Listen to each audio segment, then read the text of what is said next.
পশ্চিমবঙ্গে মানে যে ঘটনাটা ঘটছে বা নানা জায়গায় ঘটনাটা ঘটছে, তারপরে আমরা মনে করি আমরা মেয়েরা কোথাও স্বাধীন নয়, মেয়েরা কোথাও সুস্থভাবে বাঁচতে পারবো না, রাত করে বাড়ি ফিরতে পারবো না, কোথাও স্বাধীনভাবে যেতে পারবো না। তো সেই জায়গায় দাঁড়িয়ে আমি এটা মনে করি প্রত্যেকটা মেয়ের সুরক্ষা থাকাটা অনেকটা দরকারি। যেখানে ছেলেরা সুরক্ষিত, আবার মেয়েরা যদি সেখানে সুরক্ষিত না হয় তাহলে আমরা এগোবো কী করে? আমি এখানে বা আমার কলেজের টোটাল স্টুডেন্ট এখানে হাজির আছে এই কারণেই যে ঘটনাটা ঘটেছে সেই মেয়েটার সুবিচার চাই, এবং আমাদের এখানে জানে এটাই শেষবারের মতো হয়, আর যেন কোনো দিন এটা না ঘটে। এই বিচারে আমরা কানলা পলিটেকনিক থেকে এসেছি।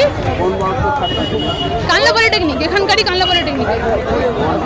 আমার নাম সুপর্ণা ঘোষ।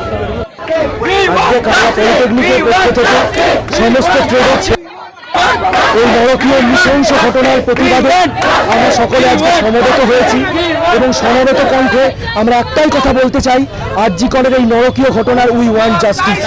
আমরা এই তিলোত্তমা কাণ্ডের অতি সত্বর একটা বিচার চাই, অতি সত্বর।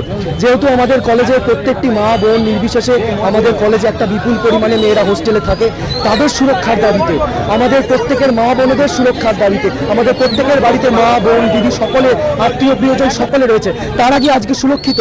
সেই প্রশ্নের দাবিতে আমরা আজকে মাঠে নেমেছি, আমরা আজকে পথে নেমেছি। আমাদের দাবি এক, আমাদের কণ্ঠ এক, আমাদের এক চেষ্টা, উই ওয়ান্ট জাস্টিস, তিলোত্তমার বিচার চাই।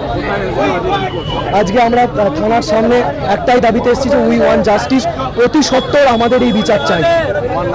আমার নাম দেবাদর্শ প্রামাণিক।